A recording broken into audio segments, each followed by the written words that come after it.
원래는 수요 찬양대가 오늘 이 찬양을 하는 것으로 예정되어 있지는 않았습니다. 원래는 오늘 설교를 서 목사님이 하셔야 되는데 화요일날 새벽 기도를 참여하고 화요일날 상태를 보니까 도저히 말씀을 전하실 수가 없을 것 같아서 급하게 바꿨습니다. 그래서 원래는 금요일날 함께 이 찬양을 나누려고 준비를 했는데 급하게 우리 장미 지휘자님께 제가 전화를 드렸더니 급하게 곡을 스스로 화성을 써가지고 오늘 찬양을 바꿔서 한 겁니다. 너무 은혜스럽게 잘해주셨습니다. 하나님께서 영광의 찬송 잘 받으셨을 줄로 믿습니다. 오늘 하나님의 말씀 나누겠습니다. 시편 12편입니다. 구약성경 810쪽 시편 12편 1절부터 마지막 절 8절까지 우리 한 목소리로 봉독하시겠습니다. 여호와여 도우소서. 경건한 자가 끊어지며 충실한 자들이 인생 중에 없어지나이다. 그들이 이웃에게 각기 거짓을 말하며 아첨하는 입술과 두 마음으로 말하는도다. 여호와께서 모든 아첨하는 입술과 자랑하는 혀를 끊으시리니 그들이 말하기를 우리의 혀가 이기리라. 우리의 입술은 우리의 것이니 우리를 주관할 자 누구리요 하미로다. 여호와의 말씀에 가련한 자들의 눌림과 궁핍한 자들의 탄식으로 말미암아 내가 이제 일어나 그를 그가 원하는 안전지대에 두리라 하시도다. 여호와의 말씀은 순결하며 흙 도가니에 7번 단련한 은 같도다. 여호와여 그들을 지키사 이 세대로부터 영원까지 보존하시리로다. 비열함이 인생 중에 높임을 받은 때 악인들이 곳곳에서 날뛰는도다. 아멘. 여러분, 사람들끼리 모여서 대화를 할 때면 언제나 스몰 토크로 이야기가 시작됩니다. 안녕하세요. 잘 지내셨습니까? 건강하십니까? 요즘도 예전처럼 운동하십니까? 라는 등등의 소소한 일상 이야기나 안부를 묻는 것으로 대화의 포문이 열립니다. 그러나 전화를 하자마자 핵심적인 용건부터 말해야 되는 곳이 있습니다. 112나 119 같은 곳이죠. 혹시 사시면서 112나 119에 전화를 해보신 적 있으십니까? 112나 119는 아무 때나 심심풀이로 전화할 수 있는 곳이 아니죠. 전화를 해놓고 수고가 많으십니다. 혹시 오늘 점심 맛있게 드셨습니까? 맛있었으면 그 음식점 좀 저에게 소개시켜 주십시오. 이런 한가로운 이야기 하는 곳이 아닙니다. 그곳은 언제나 위급한 상황에 꼭 필요한 말만, 용건만 정확하게 그리고 민첩하게 말해야 되는 곳이죠.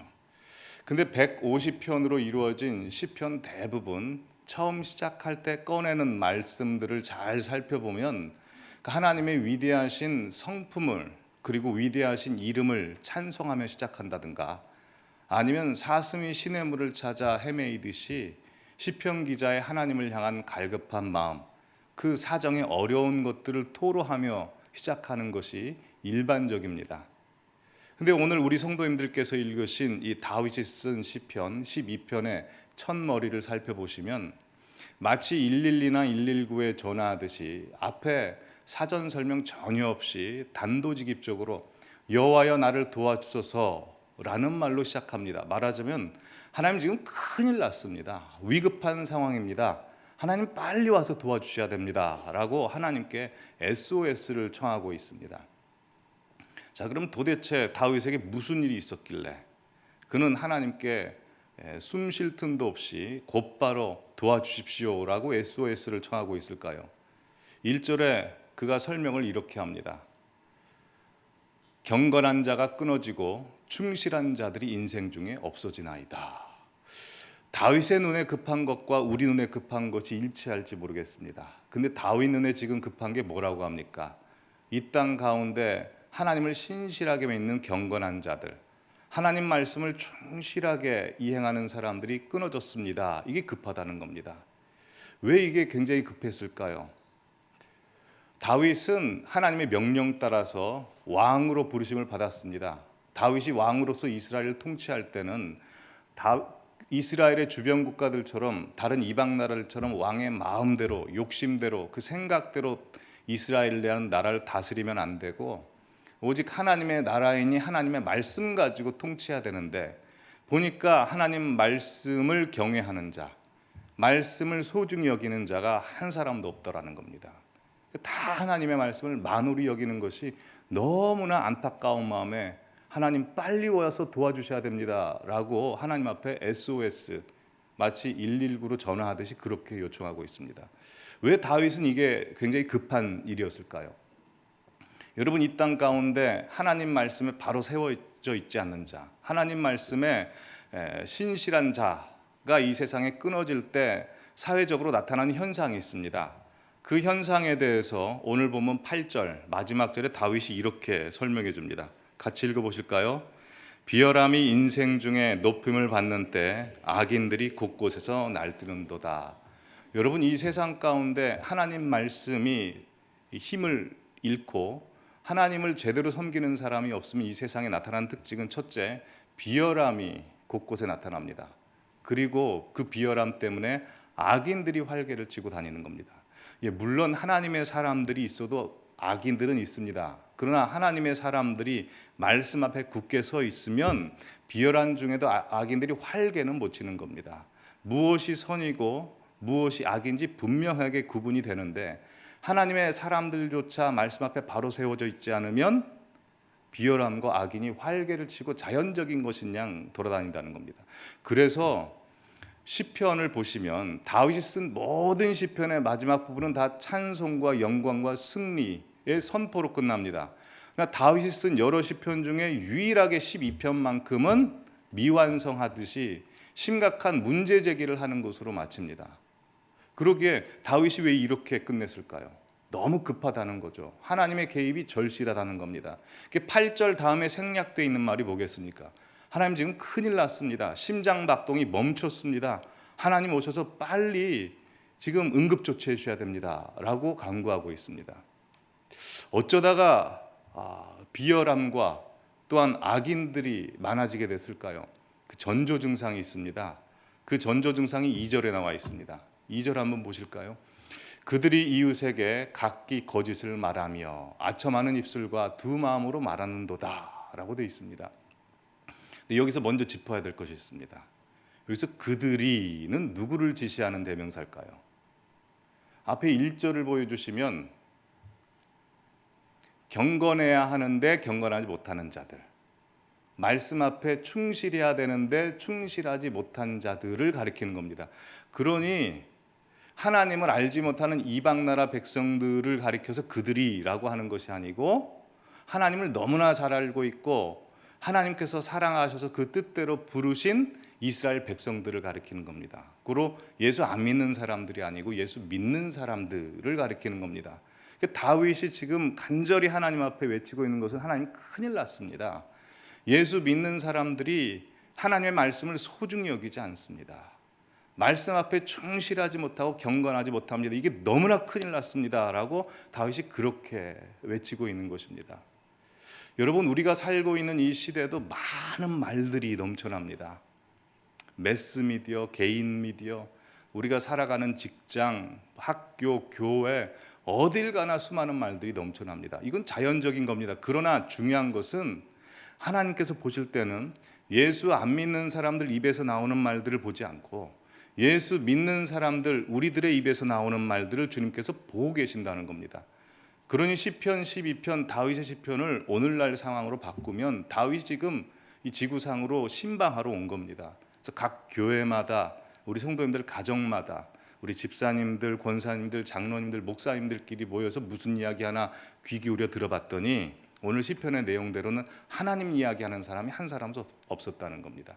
다 세상 이야기하고 사람 이야기했다는 겁니다. 그래서 오늘 말씀 제목을 이렇게 잡았습니다. 말로 사는 사람 대 말씀으로 사는 사람. 우리 성도님들 한번 자문해 보시죠. 우리 성도님들께서는 사람의 말로 사십니까? 아니면 하나님의 말씀대로 사십니까? 우리 입에서 사람의 말이 많이 터져 나옵니까? 아니면 하나님의 말씀이 많이 터져 나옵니까? 우리가 살고 있는 이 인류 역사를 살펴보면 두 가지 언어의 충돌과 갈등과 전쟁의 역사입니다. 바로 신의 언어와 인간의 언어, 하나님의 말씀과 사람의 말의 대결이었고 힘겨루기였습니다. 그래서 언제나 하나님의 사람 안에서 하나님의 말씀이 힘을 가지고 세상의 언어 사람의 말을 지배하면 그 땅에 언제나 평안과 태평성되었습니다. 그러나 반대로 하나님의 사람들 안에서 하나님의 말씀이 힘을 잃고 사람 말에 질바피름을 당하면 그때는 언제나 기근과 전쟁과 흑암이 임했습니다. 가장 대표적인 예가 구약 시대 사무엘 이전의 엘리 시대입니다. 내일 수능 기도회 때도 엘리 시대를 가지고 말씀을 나눌 텐데요. 이 엘리 제사장 시대에는 없는 게 없었습니다. 다 있었습니다. 하나님 앞에 예배드릴 수 있는 모든 조건들이 갖춰 있었습니다. 법궤도 있었고요. 법궤가 있으니까 성막이 있었고요. 성막 안에 물두멍, 진설병, 금초대 다 있었고요. 제물을 드릴 수 있는 번제단도 있었고 그 제물도 있었고요. 번제단에서 제물을 태울 수 있는 그 의식을 거행하는 제사장들도 있었고 제사장들이 예배를 드릴 때 필요한 화려한 제사장 옷도 다 있었습니다. 근데 보시면 딱 한 가지 없었다고 되어 있습니다. 사무엘이 하나님으로부터 부름받았을 때 사무엘상 3장 1절에 보시면 이렇게 되어 있습니다. 사무엘상 3장 1절 말씀이 준비가 안 됐나요? 보시면 사무엘상 3장 1절 보시면 이렇게 되어 있습니다. 아이 사무엘이 엘리 앞에서 여호와를 섬길 때에는 여호와의 말씀이 희귀하여 이상이 흔히 보이지 않았더라 라고 되어 있습니다. 오늘날로 말하자면 엘리 시대에는 이렇게 좋은 예배당이 있었습니다. 또한 이 화려한 영상 기기도 있었고요. 자막도 잘 나왔고 스피커도 빵빵하게 나왔습니다. 그리고 우리의 마음을 적셔주는 훌륭한 연주팀이 있었고요. 찬양팀, 찬양대도 있었고 그럭저럭 말 잘하는 설교자들도 다 있었답니다. 근데 딱 한 가지 없었습니다. 뭐가 없었답니까? 말씀이 희귀했다. 말씀이 없었다는 겁니다. 그 시대 영적으로 아둔했기 때문에 하나님께서 말씀을 해주셔도 말씀을 제대로 알아들을 수 없고 또 하나님의 말씀을 제대로 알아들을 수 없으니 이상한 말이 나오고 백성들도 하나님 말씀 들을 마음도 없는데 이상한 말이 나오니까 또 다들 이상하게 행동해 버리는 겁니다. 그러니 하나님께서 하늘 문을 닫아 버리는 겁니다.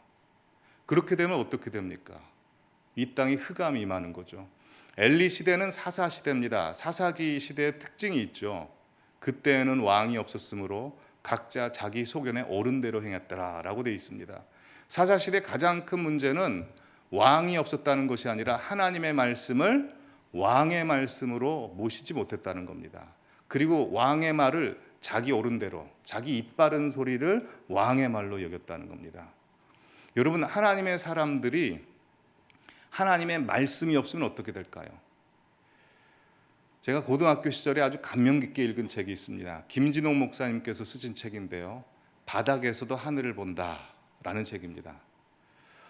그 책은 잠언서 29장 18절 말씀을 근거로 해서 책을 썼습니다. 잠언서 29장 18절은 묵시가 없으면 백성이 방자히 행한다라고 되어 있습니다. 이 묵시가 비전이라고도 하고요. 하나님의 말씀이라고도 합니다. 여러분, 하나님의 사람은 성도가 됐든지 목회자가 됐든지 어떤 사람이 됐든지 잘 믿었든지 못 믿었든지 상관없이 다 하나님의 말씀이 없으면 다 방자하게 행할 수밖에 없습니다. 옛날에는 숨어서 하는 것들을 나중에는 그냥 당당하게 해버리는 게 이게 하나님의 사람들에게 말씀이 떨어졌을 때 그렇다는 겁니다. 엘리 제사장 시대가 그랬습니다. 엘리 제사장 시대에는 한나가 기도하는 걸 보고 엘리 제사장이 술 취했다고 합니다. 왜 그랬을까요? 자기가 술 취한 사람이니까. 자기 눈에 자기만 보이죠. 그 엘리 제사장의 두 아들도 제사를 멸시했고 또 부정한 일을 저지릅니다. 방자히 행합니다. 제사장들부터 방자히 행하니까 일반 백성들은 오죽이나 했겠습니까? 그 시대가 사사 시대요, 엘리 제사장 시대입니다. 오늘날 시대도 그렇지 않은가요? 이 시대에도 말씀을 들을 만한 모든 조건들이 갖춰져 있고 하나님 앞에 예배드릴 수 있는 조건들이 다 갖춰져 있습니다.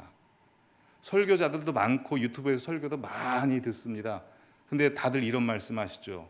갈급하다. 이런 말이 있습니다.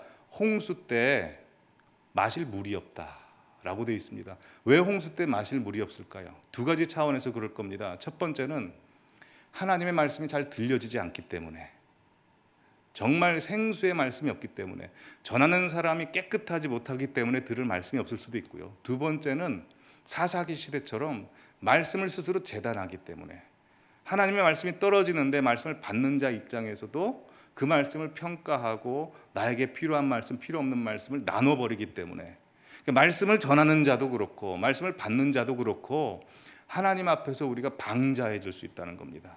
그 엘리 제사장 시대에 모든 백성들이 방자해졌기에 그 시대의 전쟁은 다 패배했습니다. 블레셋과의 전투를 통해서 이스라엘 백성들이 영토도 빼앗기고 법궤도 빼앗기고 엘리 제사장 가문도 멸망당했습니다. 그러나 하나님께서는 말씀을 바로 세우기 위해서 사무엘이라는 선지자를 세우십니다. 사무엘이라는 선지자를 말씀을 바로 세우게 세우셨는데, 사무엘상 3장 19절과 4장 1절 준비됐죠? 한번 다 같이 읽어보실까요? 시작. 사무엘이 자라매 여호와께서 그와 함께 계셔서 그의 말이 땅에 떨어지지 않게 하시니 사무엘의 말이 온 이스라엘에 전파되니라 라고 되어 있습니다. 여러분, 사무엘이 아무 말이나 해서 하나님께서 그의 말이 땅에 떨어지지 않게 했다는 말이 아닙니다. 사무엘이 자기 말을 하지 않고 하나님의 말씀을 왕의 말씀으로 모시고 그 말씀에 두려워 떨며 그 말씀을 그대로 전파하니까 하나님께서 그와 함께 하시는 겁니다. 그 입에서 하나님의 말씀만 나오니까 하나님께서 많은 사람들로 하여금 사무엘은 하나님이 보내신 선지자라는 것을 밝히 알게 됐다는 겁니다. 여러분, 그렇습니다. 하나님의 사람들 안에서 하나님의 말씀이 힘이 있느냐, 아니면 내 말, 사람의 말이 힘이 있느냐에 따라서 개인 인생도 바뀌고 교회 역사도 바뀌고 또 우리나라 역사도 바뀐다는 것입니다. 여러분, 교회는 두 종류로 나눌 수 있습니다.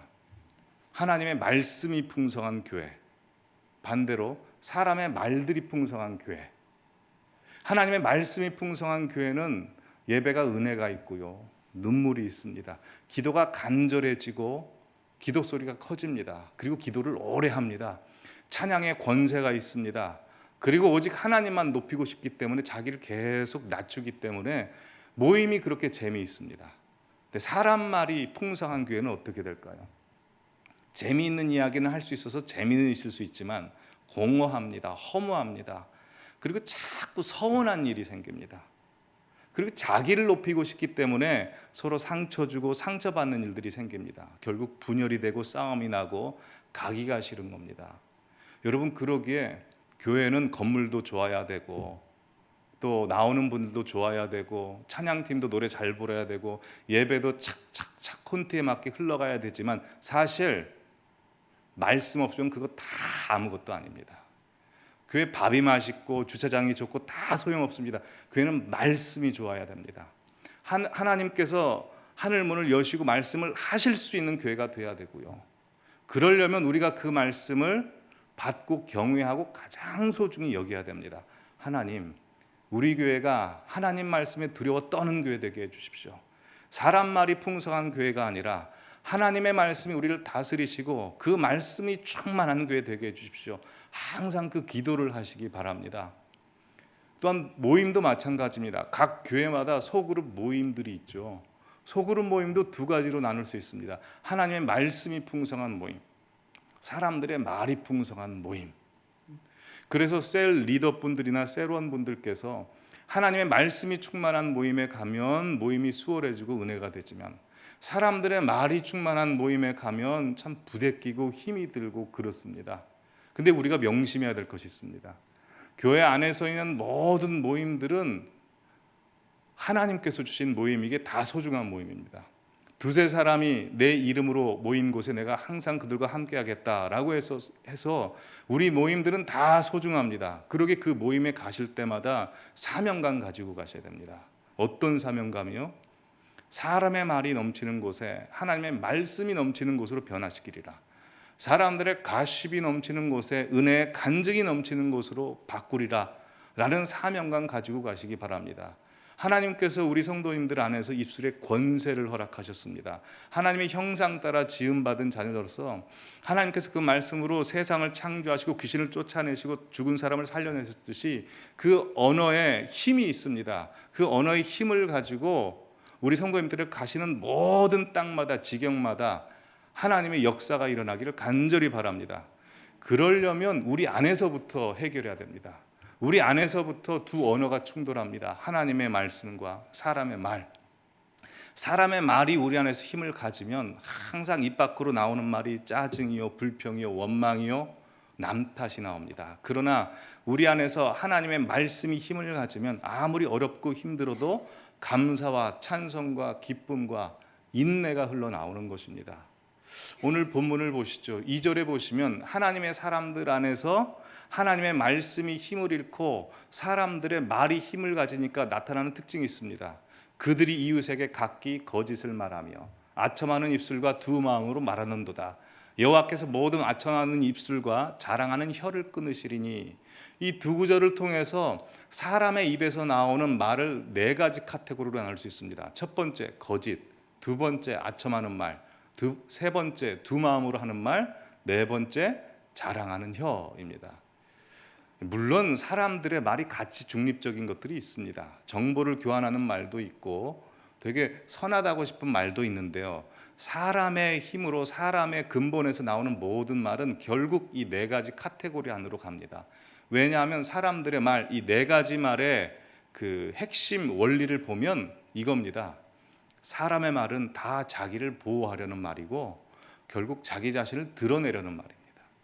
거짓말도 그렇고 아첨하는 말도 그렇고 두 마음으로 하는 말도 그렇고 자랑하는 말도 결국 자기 자신을 스스로 보호하고 싶고 자기 자신을 드러내고 싶은 말 아닙니까?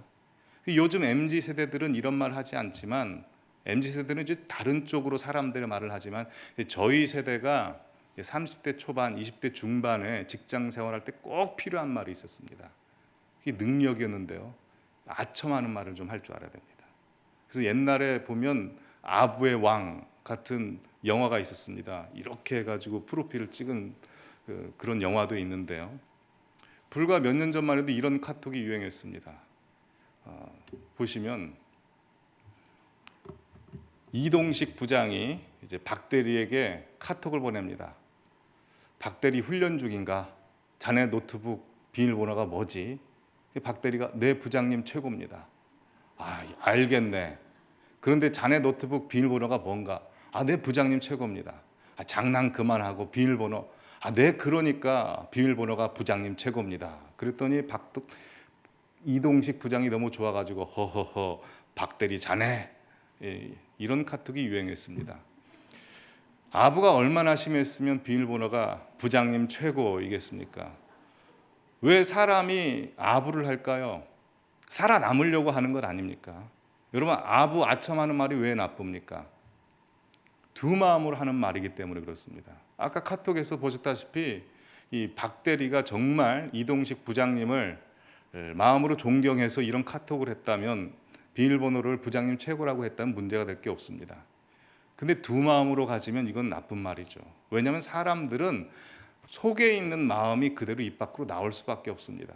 낮에 가서는 부장님 최고 이야기하다가 밤에 가면 또 한 마음이 남지 않습니까? 직장 동료들이랑 있으면서 또 이야기를 하는 거죠. 부장님 저 XX 하면서. 이러니까 아첨하는 말이 나쁘다는 겁니다. 여러분, 사람들이 왜 아부의 말, 자기를 드러내는 말을 할까요? 그 말을 해야 내가 나를 지킬 수 있기 때문에 그 말이 먹힌다고 생각하는 겁니다. 그 말을 하면 남들이 나를 무시하지 않고요. 출세길이 보장될 수 있다고 생각하고 그 나에게 유리하다고 생각하기 때문입니다. 실제로 내 재산과 학벌과 내가 지나온 삶들을 이야기하면 사람들이 보는 눈이 좀 달라지는 것 같거든요. 그래서 오늘 보면 4절에 보면 다윗이 이렇게 이야기합니다. 그들이 말하기를 우리 혀가 이기리라. 우리 입술은 우리 것이니 우리를 주관할 자 누구리요 함이로다 라고 되어 있습니다. 이 말이 무슨 말입니까? 사람들이 자기 말로 자기를 지킬 수 있다고 생각하는 겁니다. 여러분, 근데 정말 그렇습니까? 우리의 말이 우리를 지킬 수 있습니까? 그렇지 않습니다. 여러분, 사람들은 다 불완전합니다. 그래서 말도 다 불완전하게 합니다. 어제 한 말 다르고요, 오늘 한 말 다르고 내일 한 말 또 다릅니다. 이 사람에게서 한 말과 저 사람에게서 한 말이 다르고요, 일을 시작하기 전에 하는 말과 일이 끝났을 때 하는 말이 다 다릅니다. 우리말은 다 이렇게 상황 따라서 변화됩니다. 왜냐하면 우린 불완전한 존재이기 때문에요. 그래서 사람들하고 불완전한 대화를 하면 항상 상처받습니다. 왜냐하면 불완전한 사람들한테 가서 불완전한 말을 들으니까 상처를 받죠. 또 불완전한 말은 또 자기 자신을 보호하고 자기 자신을 드러내려고 하니까 서로 찌르고 찌릅니다. 여러분, 그러기에 사람들에게 가면 우리는 상처받습니다. 근데 생각해 볼 것이, 왜 우리가 상처받습니까? 곰곰이 생각해 보면 내 스스로도 불완전 말을 했기 때문입니다. 상처받을 말을, 상처 줄 말을 나도 먼저 했을 수도 있습니다. 우리나라 옛말에 이런 말이 있죠. 가는 말이 고와야 오는 말이 곱다. 어느 한 부부가 차를 타고 갑니다. 차 안에서 대판 싸웁니다. 화가 시키지 않았는데 신호등 가서 탁 멈췄습니다. 근데 보니까 개 한 마리가 지나가는 겁니다. 남편이 화가 풀리지 않아서 아내에게 이야기합니다. 여보, 자네 친척 지나가네. 아내도 화가 안 풀리죠. 차 문을 탁 내려가지고 한마디 합니다. 아주버님 안녕하세요.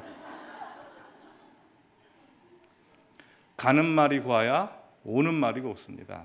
여러분, 사람의 말은 이렇게 불완전합니다. 그래서 다윗이 사람의 말과 하나님의 말씀이 얼마나 다른지 비교해서 6절에 이렇게 말씀해 줍니다. 같이 읽어보겠습니다. 시작. 여호와의 말씀은 순결하며 흙 도간 위에 7번 단련한 은같도다 라고 되어 있습니다. 여호와의 말씀은 순결하고 완벽합니다. 그래서 어떻게 표현하냐면 흙 도간 위에 7번 단련했다. 7번은 다들 아시다시피 완벽하게 단련했다는 겁니다. 단련하는 건 무엇입니까? 불순물을 다 제거하는 겁니다. 완벽해서 불순물이 없다는 겁니다. 우리말은 이 사람에게 한 말, 저 사람에게 한 말, 어제 한 말, 오늘 한 말이 달라도 하나님의 말씀은 어제나 오늘이나 내일이나 영원토록 동일합니다. 금은 길거리에서도 금이고 집안에서도 금입니다. 귀걸이로 만들어도 금이고 수저로 만들어도 금수저입니다. 하나님 말씀은 어제나 오늘이나 내일이나 동일하시고 푸른 마르고 꽃은 시드나 하나님 말씀은 영원히 서는 것입니다. 하나님께서 아브라함에게 자식 주겠다고 약속했습니다. 하늘의 별 땅의 모래처럼 만들겠다. 지금 아브라함 자손이 10억 명이 넘습니다. 아브라함도 모르는 사이 하나님은 약속을 지키십니다. 야곱에게 네가 베델 땅으로 돌아올 때까지, 내가 내게 허락한 것을 이룰 때까지 너를 떠나지 않겠다라고 약속하셨습니다. 야곱은 그 약속 잊어먹었습니다. 그래서 가나안 땅으로 돌아오자 베델로 가지 않고 세겜에서 멈춰버렸습니다. 그때 하나님께서는 그 가정 가운데 사람 막대기 인생 채찍 주셔서 베델로 옮겨가게 하십니다. 그게 창세기 35장 엘베델 사건 아닙니까? 하나님의 말씀은, 약속은 우리가 잊어버렸어도 하나님은 반드시 지키시는 분이십니다. 과거에 우리 성도님들에게 하신 약속 반드시 하나님이 지키실 것입니다. 하나님의 말씀은 살았고 운동력이 있어 좌우의 날선 어떤 검보다도 예리하여 혼과 영과 골수와 우리 뼈를 찔러 쪼개기까지 한다고 했습니다. 하나님의 말씀은 죽은 말씀이 아닙니다. 살아있는 말씀입니다.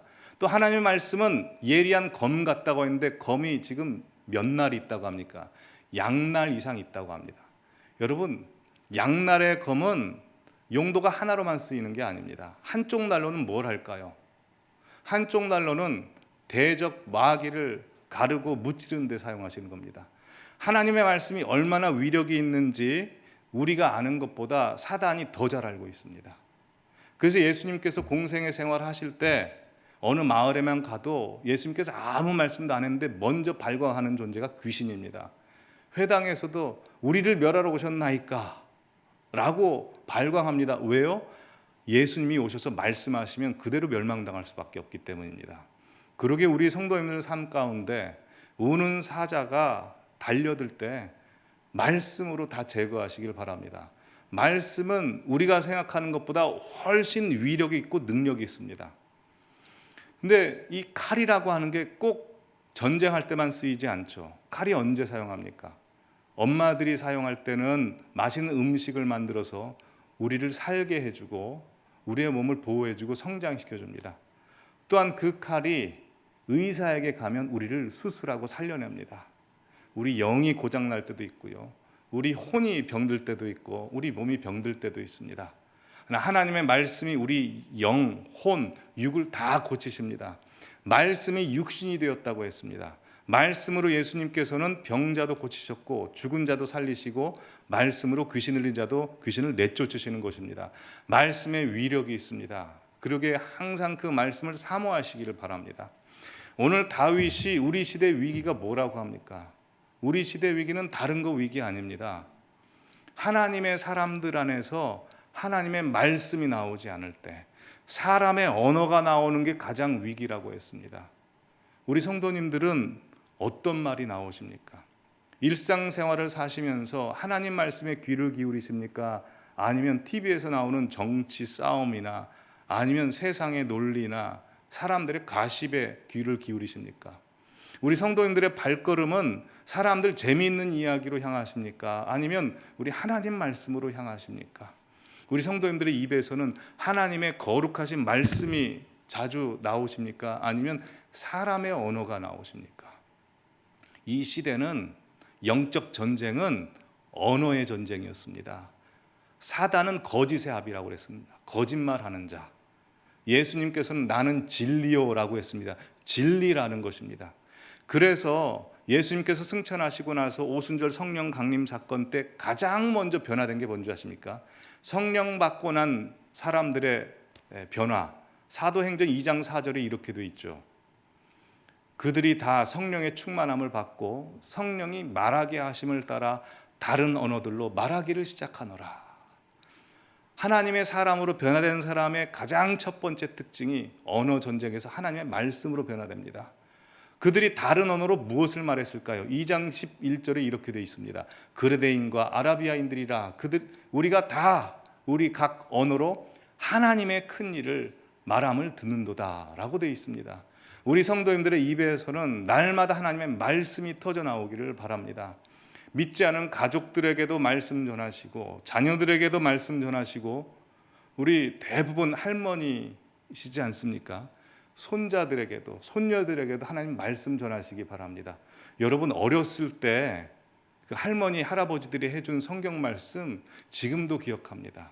외할아버지께서 저에게 해주셨던 말씀, 어머니께서 엘리 제사장 두 아들에 대해서 해주셨던 말씀 아직도 저에게는 귀가 생생하도록 기억하고 있습니다. 여러분 요즘 애들은요, 저희 때는 그렇지 않았던 것 같은데 추상적인 이야기를 해도 그 용어를 다 알아듣습니다. 저번 주 주일날 그 세례 문답식이 있었습니다. 이제 아동 세례가 가능해졌기 때문에 초등학교 1학년, 초등학교 3학년 그 남매가 와서 세례 문답을 했습니다. 장로님 두 분 모시고 저와 같이 했는데요. 장로님 한 분께서 갑자기 그 아이들한테 삼위일체가 뭔지 알아? 라고 물어보시는 겁니다. 세례 문답 안에 있는 질문 내용도 아닙니다. 근데 삼위일체는 이거 성인들이 답하기에도 굉장히 애매모호하지 않습니까? 아이들이 모르더라고요.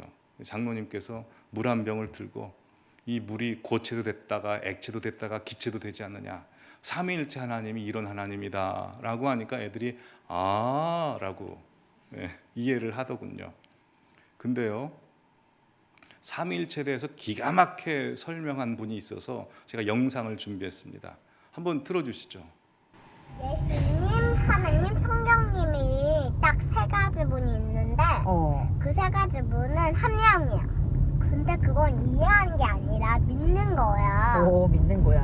알바? 메이크로버도 꽃잎의 세 개가 합쳐져 있는데 하나에 그렇게 돼 있잖아. 그런 것처럼 예수님, 성령님, 하나님도 한 명인 거야. 엄마들이 우리 낳았잖아. 그래서 우리가 태어났지. 그때 나 누구야? 나 우리 엄마 아야? 나 진짜 낳았어. 막 이런 게 아니지. 이건 내 엄마야. 이럴 수 있지. 그것처럼 믿는 거야. 호랑이를 우리 눈으로 지금까지 못 봤지만 호랑이가 있다고 우리가 믿잖아. 그것처럼. 그리고 예수님 눈에 안 보이지만 예수님 있다고 우리 믿잖아. 그런 것처럼 믿는 거지. 이제 좀 알겠지? 좀 아시겠습니까? 저도 저분에게 한 수 배웠습니다. 이렇게 잘 설명할 수가 없지 않습니까? 여러분, 아이들이 하나님 말씀 들으면 어른들보다 다 잘 전할 수 있습니다. 다음 영상도 준비했는데요, 정말 설교를 잘하시는 분입니다. 한번 보시기 바랍니다. 어떤 거지가 있었어. 근데 그 거지가 밥을 못 먹어가지고 죽을 뻔했어. 근데 그때 왕이 이랬어. 너는 이제 내 아들이다. 너는 이제 궁전에 와서 나랑 같이 살 거다. 네가 나를 따라갈 거면 네가 있는 것을 다 버려야 돼. 그래서 소녀는 자기 물건들을 바라봤어. 먼저 깡통. 그 깡통이 없었다면 밥을 못 먹어. 그 다음에 이제 담요를 봤어. 그렇게 바람이 불을 때 담요가 지켜줬지. 그리고 마지막 수저. 수저가 없었으면 밥도 못 먹었을 거야. 근데 그거를 다 버려. 하나님이랑 같이 헤이븐로 갈 거면 아무것도 들고 갈 수 없어. 지금 하나님이 보시기에는 우린 지금 거지야. 아멘. 예. 예. 이렇게 말씀을 잘 전합니다. 표정, 억양, 제가 많이 배웠습니다. 말씀을 전하시기 바랍니다. 우리 입에서 말씀이 터져 나와야 됩니다. 이 말씀을 준비하면서 참 마음에 두려움이 왔습니다. 우리 성도님들께서는 다 말씀 사모하셔서 이 자리에 오셨습니다. 하나님께서 정말 기뻐하실 거고요, 인정하실 겁니다. 근데 하나님의 계획과 하나님의 꿈은 크셔서 그냥 이 자리에 와서 말씀 잘 듣는 것으로 하나님께서 만족하시지 않으신답니다. 이 자리에 같이 똑같은 말씀을 듣고 있지만요, 말씀을 어떻게 듣냐 그 반응에 따라서 하나님께서 다르게 대우하시겠다고 합니다. 이게 하나님의 말씀입니다. 이사야서 66장 2절 말씀 보여주시면 이렇게 되어 있습니다. 나 여호와가 말하노라. 내 손이 이 모든 것을 지었으므로 그들이 생겼느니라. 다음이 중요합니다. 무릇 마음이 가난하고 심령에 통회하며 내 말을 듣고 떠는 자는, 내 말을 듣고 떠는 자는 그 사람은 내가 돌본다라고 되어 있습니다. 여러분, 하나님께서는 말씀을 듣는 것으로 만족하지 않으시고 말씀 듣고 난 다음 우리 반응을 보시겠다는 겁니다. 그래서 말씀에 떠는 사람은 하나님이 돌보신다고 합니다. 그러나 형식상 말씀을 듣고 한 귀로 듣고 한 귀로 흐르는 사람은 어떻게 될까요? 3절 보시면 소를 잡아드리는 것은 살인함과 같이 다름없이 하고 어린 양으로 제사를 드리는 것은 개 목을 꺾음과 다름없이 하며 드리는 예물은 돼지의 피와 다름없이 하고 분향하는 것은 우상을 찬송함과 다름없이 행하는 그들은 자기의 길을 택하며 그들의 마음은 가증한 것을 기뻐한즉 4절 나 또한 유혹을 그들에게 택하여 주며 그들이 무서워하는 것을 그들에게 임하게 한다라고 되어 있습니다. 하나님께서 내버려 두시겠다는 겁니다. 말씀을 듣고 떠는 사람은 하나님께서 지키고 보호해 주시고 말씀을 만홀히 여기는 자는 그냥 내버려 두시겠다라고 했습니다. 여러분, 엘리 제사장 때 엘리의 두 아들과 엘리 제사장은 다 멸망했습니다. 왜요? 말씀을 멸시했기 때문입니다. 그러나 하나님께서는 사무엘을 들어 세우심으로 말미암아 말씀을 바로 세우게 하셨습니다. 그래서 사무엘을 부르시고 가장 첫 번째 하셨던 말씀이 뭔지 아십니까? 엘리 제사장 집의 파멸입니다. 그 말부터 선포하게 하십니다. 스승과도 같고 아버지와도 같은 정을 나눴던 사람에 대한 하나님의 무시무시한 말씀을 전하게 하심으로 사무엘이라는 사람을 말씀의 선자로 세우시는 겁니다. 하나님께서도 지금 사람들을 보고 계십니다. 우리가 아까 찬양 가사를 나눴다시피 가사를 보여주시면 하나님 말씀에 두려워하는 떠는 자, 그 말씀에 생명을 거는 자, 하나님이 그 사람을 지금 찾고 계시다고 합니다. 그리고 그 말씀에 운명을 거는 자, 순종하는 자, 그 따라가는 자를 통해서 하나님께서 교회를 일으키시고 세상을 일으키시겠다고 했습니다. 오늘 말씀에 말씀 지키는 자를 하나님께서 5절에 이렇게 말씀하고 계십니다. 시편 12편 5절에 여호와의 말씀에 가련한 자들의 눌림과 궁핍한 자들의 탄식으로 말미암아 내가 이제 일어나 그가 원하는 안전한 지대에 두리라 라고 했습니다. 말씀 앞에 떠는 자를 하나님께서 일어나 안전지대에 두시겠다고 했습니다. 그러기에 우리 성도님들께서 항상 말씀 앞에 떠시기 바랍니다. 가지고 있는 문제와 상황과 어려움에 떨지 마시고 말씀 앞에 떠시기 바랍니다. 여러분, 사람들의 말은 자기를 보호하고 자기를 드러내려는 말이라고 했습니다. 왜 사람들이 그런 말을 할까요? 두려워서 그렇습니다. 상황이 두렵고 자기 미래가 두려워서 그렇습니다. 그러나 상황과 미래 두려워하지 마시고 그 모든 것을 하나님께서 지배하신다는 것을 아셔서 하나님 말씀 앞에만 두려워하시기 바랍니다. 하나님께서 나와 멀어지는 것을 두려워하시고 내가 말씀에 순종하지 못하는 것을 두려워하시는 우리 성도님들 되시기 바랍니다. 우리가 아까 불렀던 찬송, 말씀 앞에서 경외함으로, 말씀 앞에서 경외함으로 주께 홀로 섭니다. 생명의 말씀 읽고 순종해 주를 예배합니다. 기록된 말씀 힘이 있어서 진리로 우리 거룩해 하며 거룩한 말씀 세세 영원히 복음이 되어 말씀하시네. 하나님 말씀에 두려워하는 하나님 말씀에 두려워하는 자, 그 말씀에 생명을 거는 자, 한 사람 찾으시는 주님의 약속을 믿어. 하나님 말씀에 명을 거는 자,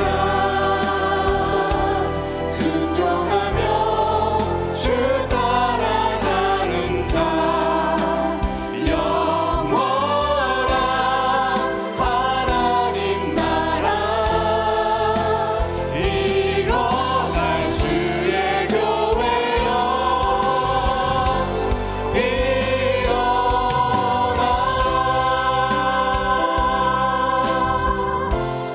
말씀 앞에서 경외함으로, 말씀 앞에서 경외함으로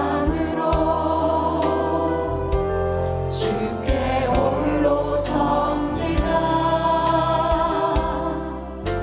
생명의 말씀 읽고 순종해 주를 예배합니다. 기록된 말씀